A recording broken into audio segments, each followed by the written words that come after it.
Hello friends, I am Ajab and welcome to my channel The Gen Z Teacher. এটা এই চ্যানেলের প্রথম video আর আজ থেকে আমরা একসঙ্গে শুরু করতে চলেছি গ্রামার শেখার এক নতুন যাত্রা। এই চ্যানেলে আমি বেসিক টু অ্যাডভান্স ইংলিশ একদম সহজ ভাষায় শেখাবো। শুধু গ্রামার না, vocabulary, writing skill, spoken English এবং বিভিন্ন কম্পিটিটিভ এক্সামের জন্য প্রয়োজনীয় ইংলিশও শেখানো হবে। আর এই গ্রামার সিরিজের প্রথম টপিক হলো সবচেয়ে গুরুত্বপূর্ণ টপিক, টেন্স। তাহলে আর দেরি না করে চলো শুরু করি আজকের class. Let's start. I will quickly walk you through the agenda. আচ্ছা, টেন্স শুরু করার আগে আমাদের কয়েকটা জিনিস জেনে নিতে হবে। What is subject, what is verb, what is object. চলো একটা এক্সাম্পলের মাধ্যমে জেনে নিই। দেখো, এখানে যে সেন্টেন্সটা আছে, আই ইট রাইস, মানে আমি ভাত খাই।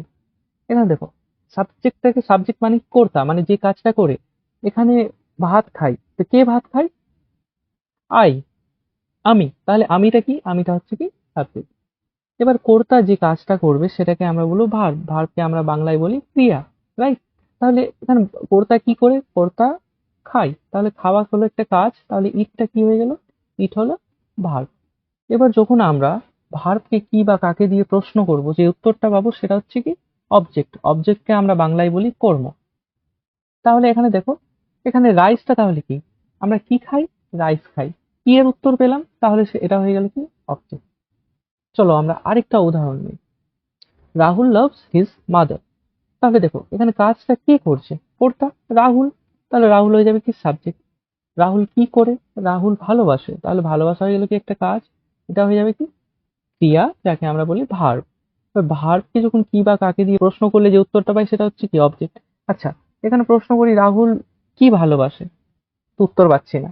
এখানে রাহুল কাকে ভালোবাসে? তার মাকে, তাহলে হিজ মাদার কি হয়ে গেল অবজেক্ট। ক্লিয়ার? খুব সহজ একটা জিনিস, আশা করি বুঝতে পেরেছো। চলো তারপর জেনে নিই যে পার্সন কি আর নাম্বার কি। পার্সনকে আমরা বাংলায় বলি কি পুরুষ। পার্সনকে আমরা তিন ভাগে ভাগ করি, ফার্স্ট পার্সন, উত্তম পুরুষ। সেকেন্ড পার্সন, মধ্যম পুরুষ, আর থার্ড পার্সন, যাকে আমরা নাম পুরুষ বলি। তো ফার্স্ট পার্সনটা কি? ফার্স্ট পার্সন হচ্ছে যখন আমরা স্পিকারকে বোঝাবো, মানে বক্তাকে বোঝাবো, যে বলছে, রাইট? আরো সহজ ভাষায় বললে আমি বা আমার রিলেটেড যদি কিছু থাকে সেটা হবে কি ফার্স্ট পার্সন। সেকেন্ড পার্সন কি? সেকেন্ড পার্সন শ্রোতা, মানে বক্তা, স্পিকার যাকে উদ্দেশ্য করে কথাগুলো বলছে তাকে বলবো সেকেন্ড পার্সন। আরো সহজ করে দিলে তুমি বা তোমার রিলেটেড যদি কিছু বোঝায় তাহলে এটা হবে সেকেন্ড পার্সন। তাহলে থার্ড পার্সন কি? থার্ড পার্সন হচ্ছে কি বক্তা শ্রোতাকে যার ব্যাপারে বলছে, সেটা হবে কি থার্ড পার্সন। ঠিক? যদি আরো সহজ করে দিই তাহলে ফার্স্ট পার্সন সেকেন্ড পার্সন ছাড়া প্রত্যেকটা জিনিসই হচ্ছে কি থার্ড পার্সন। যেমন দেখি হি, শি, ইট আর যতগুলো নাউন, প্রত্যেকটা নাউন হচ্ছে কি থার্ড পার্সন। আশা করি এটা বুঝতে পেরেছো। চলো এবার আসি কি নাম্বারে। নাম্বারকে আমরা বাংলায় বলি কি বচন। এবার নাম্বারকে আমরা দুই ভাগে ভাগ করতে পারি, সিঙ্গুলার অ্যান্ড প্লুরাল। সিঙ্গুলারকে আমরা বাংলায় বলি এক বচন, প্লুরালকে আমরা বলি বহু বচন। যেমন দেখো, নাম থেকে বুঝতে পারছি যে সিঙ্গেল ওয়ান, সিঙ্গুলার। তাহলে কি যদি একটা জিনিস বোঝায় অথবা একজন মানুষকে বোঝায় তাহলে সেটা হবে কি সিঙ্গুলার। আর যদি একের বেশি জিনিসকে বোঝায় বা মানুষকে বোঝায় সেটা হবে কি প্লুরাল। যেমন দেখো এখানে আই, তা আই কি আমি, মানে কি আমি কি একজন, তাহলে এটা হয়ে গেল সিঙ্গুলার। প্লুরালে চলে আসি উই, মানে কি আমরা, মানে কি একের বেশি জন, তাহলে সেটা হলো কি প্লুরাল। সেম দেখো ইউ ক্ষেত্রে, তুমি হচ্ছে কি একজন, তাহলে সিঙ্গুলার। এখানে ইউটা হচ্ছে কি তোমরা, তাহলে এটা হয়ে গেল কি প্লুরাল। হি, শি, ইট এগুলো হচ্ছে সিঙ্গুলার। রাম সিঙ্গুলার, দে মানে হচ্ছে কি বেশি জন, তাহলে এটা হয়ে গেল প্লুরাল। এবার দেখো, এখান থেকে আমাদের জানতে হবে আরো কিছু, যে আমরা একসাথে কি করে বলতে পারি। যেমন ধরো একটা ওয়ার্ড তুলে নিই আমরা, দে। তাহলে দেটা কোন পার্সন কোন নাম্বার আমাদের একবারে বলতে হবে। তাহলে দেটা দেখি, দেটা হচ্ছে কি থার্ড পার্সন, রাইট? আর নাম্বারের ক্ষেত্রে এটা কি বলবো? এটা হচ্ছে কি বেশি জন, দে মানে দেটা হচ্ছে কি একের বেশি জন, তাহলে সেটা হয়ে গেল কি third person plural number. Clear হয়ে গেছে? আচ্ছা, আরেকটা উদাহরণ নেই তাহলে, আই। তাহলে আই কি পড়ছে? আই পড়ছে ফার্স্ট পার্সন, আর আই মানে কি আমি, মানে একজন, তাহলে ফার্স্ট পার্সন সিঙ্গুলার নাম্বার। আচ্ছা, আশা করছি এটাও ক্লিয়ার হয়ে গেছে। আচ্ছা, তারপর জেনে নেব ফর্মস অফ ভার্ব। ভার্বের ফর্ম কি? তো প্রথম প্রশ্ন হচ্ছে এটা, যে ভার্বের ফর্ম কয়টি রয়েছে? তাহলে এখানে পরিষ্কার দেখতে পাচ্ছি কটা রয়েছে, 5টা।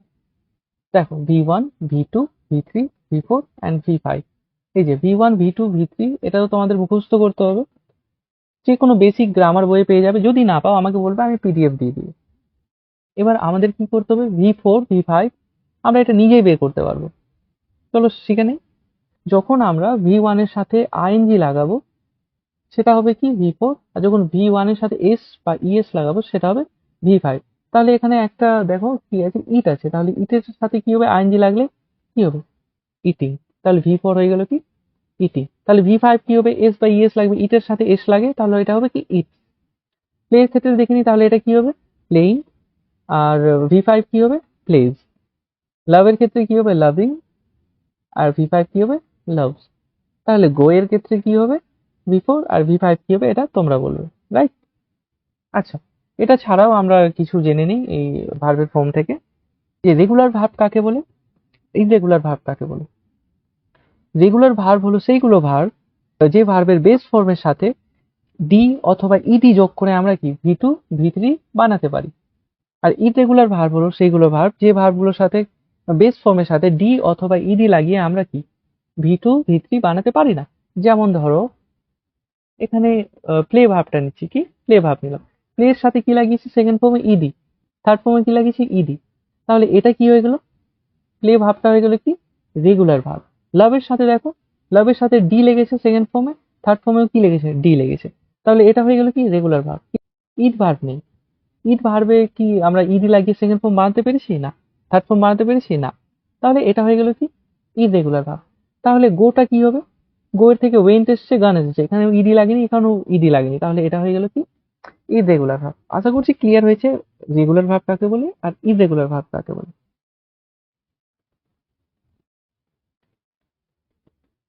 চলো আমরা নিজের টপিকে আসি। টেন্স কে বাংলায় বলে কাল, মানে ক্রিয়ার কালকে আমরা বলবো টেন্স। টেন্স হলো এমন একটি ব্যাকরণগত রূপ যা বলে কোন কাজ কখন ঘটছে। যদি আরো সহজভাবে বলি, তো ক্রিয়ার কালকে আমরা কি বলবো, বা ক্রিয়ার সময়কে আমরা কি বলবো, টেন্স। মানে কোনো কাজ কোন সময় ঘটছে সেটাকেই বলবো টেন্স। শুধু টেন্স সময় বোঝায় না, টেন্স ক্রিয়ার স্টেটও বোঝায়, যে কাজটা কেমন অবস্থায় আছে আর কি, যে কাজটা শুরু হয়েছে, না কাজটা চলছে, না কাজটা শুরু হবে, রাইট? দেখো, তো কাজটা যদি গতকালে হয়ে থাকে তাহলে সেটা কি হবে, পাস্ট। যদি কাজটা আজ হচ্ছে তাহলে সেটা কি হবে, প্রেজেন্ট। কাজটা আগামীকাল হবে তাহলে কি হবে, সেটা হবে ভবিষ্যৎ। তো এখান থেকে আমরা কি টাইম বুঝতে পারছি, তাহলে এটাকেই তো আমরা টেন্স বলি, রাইট? আচ্ছা, এক্সাম্পল নেই, আমি গতকাল ক্রিকেট খেলেছিলাম, তাহলে এটা কি গতকাল খেলেছিলাম, তাহলে এটা পাস্ট টেন্স। আমি প্রতিদিন ক্রিকেট খেলি, যদি দৈনন্দিন জীবনের কাজ বোঝাই তাহলে সেটা হবে কি প্রেজেন্ট টেন্স। আমি আগামীকাল ক্রিকেট খেলবো, তাহলে ফিউচারের কথা বলছে, ভবিষ্যতের কথা বলছে, তাহলে এটা কি হবে ফিউচার টেন্স।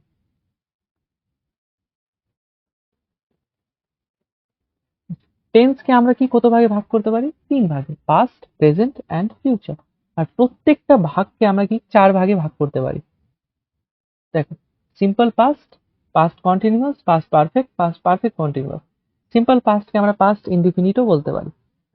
প্রেজেন্টের ক্ষেত্রেও same, simple present, present continuous, present perfect and present perfect continuous. Simple প্রেজেন্টকে আমরা প্রেজেন্ট ইনডিফিনিটও বলতে পারি। ফিউচারের ক্ষেত্রে দেখি simple future, future continuous, future perfect and future perfect continuous. Same ভাবেই আমরা সিম্পল ফিউচারকে ফিউচার ইনডিফিনিটও বলতে পারি।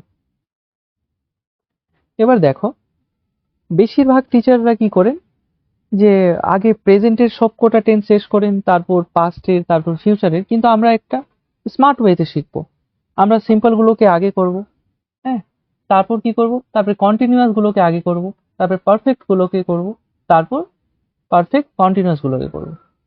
দেখবে অনেকটা সহজ হয়ে যাবে, পরে বুঝতে পারবে, ক্লাসটা শেষ হোক। আচ্ছা, তাহলে কি সিম্পল প্রেজেন্ট টেন্স বা প্রেজেন্ট ইনডিফিনিট টেন্স, চলো জেনে নিই এটা কি।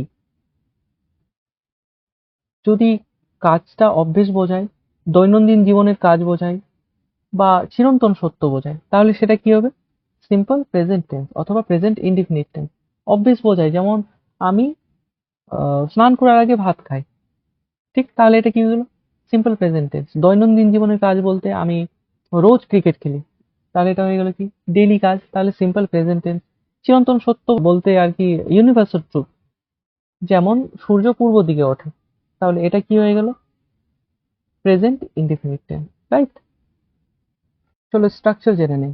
এটা হচ্ছে টেন্সের সবচেয়ে গুরুত্বপূর্ণ জিনিস, স্ট্রাকচার। এটা তোমাদের মুখস্থ করতে হবে, খুব সহজ একটা জিনিস। Subject, subject, V1 plus object, মানে এটাই হচ্ছে স্ট্রাকচার। এটা যদি না জানো তাহলে তুমি একটা সেন্টেন্স গঠন করতেই পারবে না। চলো একটা উদাহরণ নেই, যে আই ইট রাইস, রাইট, মানে আমি ভাত খাই। এর আগে যে উদাহরণটা দেখলাম, তো দেখো সাবজেক্ট কি হচ্ছে আই, ভার্বের ফার্স্ট ফর্ম হচ্ছে কি ইট, আর অবজেক্ট হচ্ছে কি রাইস। ইটের তিনটে ফর্ম কি পড়েছিলাম? ইট, এট অ্যান্ড ইটেন। এই তিনটে মনে রাখবে, ইট, এট, ইটেন। V1 হচ্ছে কি ইট। আচ্ছা, একটা ইম্পর্টেন্ট জিনিস, সাবজেক্ট যদি থার্ড পার্সন সিঙ্গুলার নাম্বার হয়, সেই ক্ষেত্রে কি হবে? V1 এর সাথে এস অথবা ইএস লাগবে। এখানে দেখো ফার্স্ট সাবজেক্ট কি আছে? ফার্স্ট পার্সন, তাই এস বা ইএস লাগেনি। এটা শুধুমাত্র সিম্পল প্রেজেন্ট টেন্সের ক্ষেত্রে, আগেই বলে রাখি, এটা শুধুমাত্র সিম্পল প্রেজেন্ট টেন্সের ক্ষেত্রে। তো সাবজেক্ট দেখো ফার্স্ট পার্সন আছে, তাই এস বা ইএস লাগেনি। কিন্তু যদি subject third person singular number হয়, তাহলে কি হবে? দেখো ভার্বের সাথে এস বা ইএস লাগে। ধরো এখানে সাবজেক্ট আমি নিয়ে নিলাম একটা third person singular number, Ram নিয়ে নিলাম, তাহলে কি হবে? রাম ভার্বের ফার্স্ট ফর্মের সাথে কি হয়ে গেল? এস লেগে গেল, তো রাম ইট, আর অবজেক্ট কি হয়ে গেল? রাইস, ওটাই বসে গেছে। পার্থক্য কি? এটা হচ্ছে থার্ড পার্সন, রামটা কি হচ্ছে? থার্ড পার্সন সিঙ্গুলার নাম্বার, তাই ভার্বের সাথে কি লেগেছে? এস লেগেছে। ক্লিয়ার? আচ্ছা, এটা আমরা করি, আমি ক্রিকেট খেলি, সাবজেক্ট কি? আমি, তাহলে কি হবে? আমির ইংরেজি হচ্ছে কি? আই। এবার কি আছে? ভার্বের ফার্স্ট ফর্ম বসবে, ভার্ব কি আছে এখানে? খেলি, তাহলে খেলা ইংরেজি হচ্ছে প্লে, তা প্লে এর ফার্স্ট ফর্ম হচ্ছে প্লে, তাহলে এখানে কি হবে? প্লে। আচ্ছা, কি খেলি?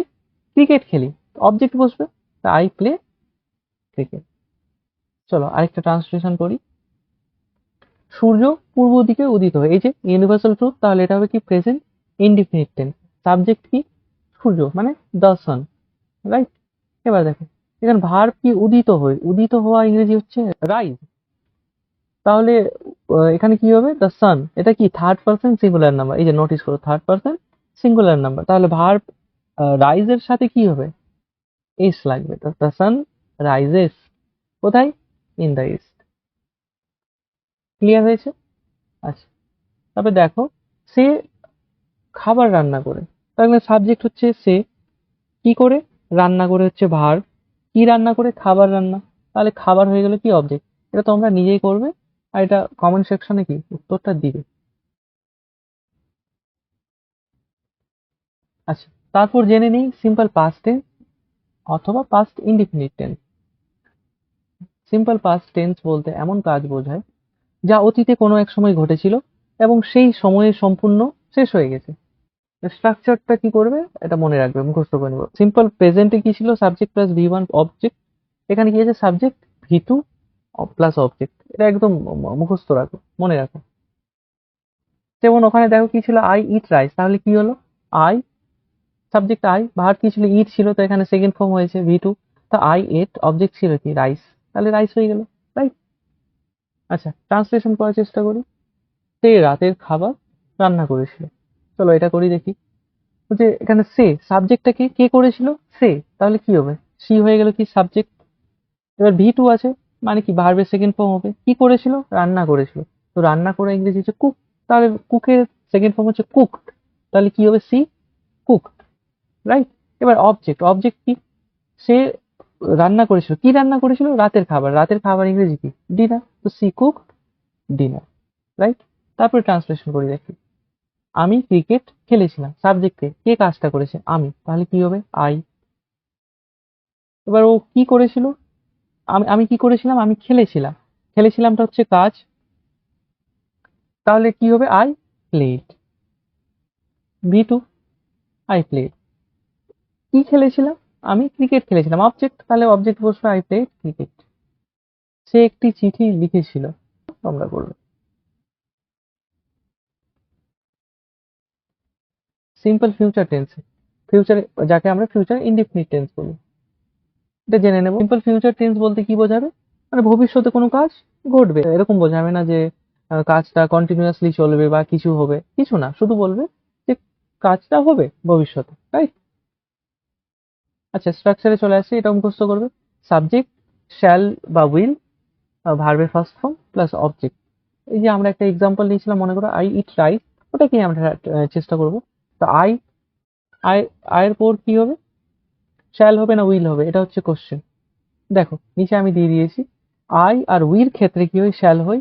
বাকি সব ক্ষেত্রে কি হয়? উইল হয়। যেমন ইউ ইউ হি সি দে, অথবা এনি নাউন, যে কোনো নাউনের ক্ষেত্রে কি হবে? উইল হবে। আরেকটা জিনিস, মডার্ন ইংলিশে আমরা কি আই উইর ক্ষেত্রে উইল ইউজ করি, এটাও বলে রাখলাম। সাধারণত কি আয়ের ক্ষেত্রে কি হয়? শ্যাল হয়, উইর ক্ষেত্রেও শ্যাল হয়। তাহলে কি হবে? আই শ্যাল, ভার্বের ফার্স্ট ফর্ম কি ছিল? ইট ছিল, রাইট? তা আই শ্যাল ইট, অবজেক্ট কি ছিল? রাইস। তা আই শ্যাল ইট রাইস। আচ্ছা চলো কিছু ট্রান্সলেশন করি। সে রাতের খাবার রান্না করবে। দেখো ভবিষ্যতে করবে, ঠিক আছে? তাহলে কি হবে? সে হচ্ছে কি সি, তারপর কি বসবে? শ্যাল বা উইল। সি এর সাথে কি লাগে? সি এর সাথে উইল লাগে। তা সি উইল, ভার্বের ফার্স্ট ফর্ম। ভার্বের ফার্স্ট ফর্ম হচ্ছে কি? রান্না করা, রাইট? তো কুক, রান্না করা ইংরেজি এর আগেই বললাম কুক, তো সি উইল কুক হোয়াট? অবজেক্টটা কি? রাতের খাবার। রাতের খাবার ইংরেজি হচ্ছে dinner. She will cook dinner. তারপরে ট্রান্সলেশন দেখি। আমি ক্রিকেট খেলবো। তাহলে কাজটা কে করছে? আমি। তাহলে হয়ে গেল কি? আই। আয়ের পর কি বলবো? শ্যাল অথবা উইল। আয়ের সাথে কি লাগে? শ্যাল লাগে, তা আই শ্যাল। এবার কাজটা হচ্ছে কি? খেলা। আমি খেলবো, তা আই শ্যাল প্লে, রাইট? তারপরে কি হবে? অবজেক্ট হবে। অবজেক্ট কি? ক্রিকেট। তা আই শ্যাল প্লে ক্রিকেট। বুঝে গেছো আশা করি। তারপরে দেখো, সে একটি চিঠি লিখবে। তাহলে এটা ট্রান্সলেশন তোমরা করবে। দেখে বোঝাই যাচ্ছে এখানে হচ্ছে সাবজেক্ট, সে কি করবে? লিখবে হচ্ছে ভার্ব, অবজেক্ট হচ্ছে কি? এক চিঠি। যদি আমরা সামারাইজ করি, দেখো কি পাই। টেন্স, কি কি টেন্স বললাম আমরা? Present indefinite, past indefinite and future indefinite. দেখো স্ট্রাকচার দেখে নিই। সাবজেক্ট ভি1, অবজেক্ট প্রেজেন্ট ইনডিফিনিটের। পাস্ট ইনডিফিনিটের কি? সাবজেক্ট ভি2, অবজেক্ট। দেখো এই জন্যই আমি ইনডিফিনিট গুলোকে একসাথে করিয়েছি। পার্থক্যটা দেখো, ফিউচার ইনডিফিনিট কি? Subject plus shall will V1 plus object. এখানে চেঞ্জ হয়েছে শুধু ভি1 ভি2। আর তারপর এটা দেখো, প্রেজেন্ট ইনডিফিনিটের সাথে শুধু শ্যাল আর উইলটা এক্সট্রা লেগেছে, বাকি সব সেম। এক্সাম্পল নেই, তো কি হবে? I play football. তো এর ক্ষেত্রে কি হয়ে যাবে? I played football. অবভিয়াসলি এটা কি হবে? I shall play football. Clear? চলো আমরা কিছু অ্যাক্টিভিটি করে নিই, যেগুলো আজ আমরা শিখলাম, দেখি পারি কিনা। প্রথম অ্যাক্টিভিটি হচ্ছে birds fly in the sky. এটা তো এমনি দেখেই বোঝা যাচ্ছে, birds fly in the sky এটা হচ্ছে কি? ইউনিভার্সাল ট্রুথ, মানে প্রেজেন্ট ইনডিফিনিট টেন্স হবে। আমরা গঠন হিসাবে বের করি। সাবজেক্ট বা বার্ডসটা কি হচ্ছে? এটা হচ্ছে কি? সাবজেক্ট। এটা হচ্ছে কি? ফ্লাইট হচ্ছে ভি1, রাইট? আর ইন দ্য স্কাই এটা হচ্ছে রেস্ট অফ দ্য সেন্টেন্স থেকে বলবো। আসলে এটা হচ্ছে অ্যাডভার্বিয়াল ফ্রেজ, এটা পরে শিখবে তোমরা, এখন অতটা চাপ নেওয়ার কিছু নেই। তো ফ্লাই ভার্বে দেখি আমরা ফর্মগুলো। ভি1 ভি2 ভি3 কি হয়? Fly, flew, flow. দেখো এটা কি ফর্মে আছে? ভি1 আছে। ভি1 এ কি থাকে? Present indefinite tense. তাহলে এর উত্তর হবে কি? Present indefinite tense. ক্লিয়ার? চলো দ্বিতীয় অ্যাক্টিভিটিতে যাই। We will help you tomorrow. দেখো সাবজেক্ট আছে, উইল আছে, তারপরে ভার্বের ফার্স্ট ফর্ম আছে, তারপরে অবজেক্ট আছে। তাহলে এটা পরিষ্কার বুঝতে পারছি কোন টেন্স। এটা হচ্ছে কি? Future indefinite tense, right? দেখো তারপরে এক্সাম্পলটা, he bought a new bicycle last month. এখানে সাবজেক্ট আছে। এবার বোট এর ফর্ম তোমরা নাও জানতে পারো, আমি দিয়ে দিচ্ছি এখানে। এটা হয় বাই, বোট, বোট, মানে কেনা। তো বাইটা হচ্ছে কি? ভি1, বোট হচ্ছে কি? ভি2, বোট হচ্ছে কি? ভি3। দেখো সাবজেক্ট আছে, তাহলে পুরো পরিষ্কার বুঝতে হবে সাবজেক্ট ভি2। এই নিউ সাইকেল হচ্ছে, এই নিউ বাইসাইকেল হচ্ছে অবজেক্ট। তাহলে এটা কি হয়ে গেল? এটা পাস্ট ইনডিফিনিট টেন্স, রাইট? এই যে 4 নম্বর অ্যাক্টিভিটিটা তোমরা নিজে করবে। We eat breakfast at 8 AM, এটা কি হবে? এটার উত্তর তুমি বলবে। এখানেই আজকের ক্লাস আমি শেষ করছি। ভিডিওটি ভালো লাগলে লাইক করো, শেয়ার করো, আর দ্য জেনজি টিচার চ্যানেলটি সাবস্ক্রাইব করো। Thank you everyone.